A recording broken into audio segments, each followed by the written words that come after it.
کہ اب نظام خلافت ہی اصل نظام ہے اور اس کے ساتھ جڑ کر ہی تجدید دین کا کام سر انجام پانا ہے۔ نہ ہی قرآن کریم نے اور نہ ہی حدیث میں کہیں مجددوں کا ذکر ملتا ہے۔ ہاں، یہ حقیقت ہے مجددین کی کہ ایک ایک وقت میں کئی ہو گئے، بلکہ ہزاروں بھی ہو سکتے ہیں، جبکہ خلیفہ ایک وقت میں ایک ہی ہوگا۔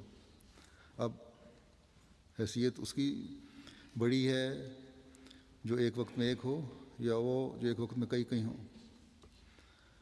حضرت صلی اللہ علیہ وسلم نے بھی خلافت کو مقام دیا ہے کہ وہ اعلیٰ منہاج نبوت ہوگی۔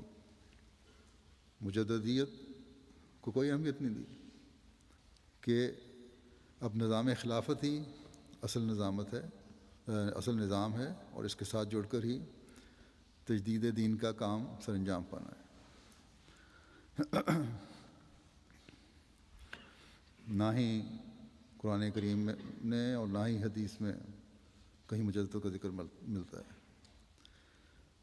ہاں، خلافت کا ذکر ضرور ملتا ہے۔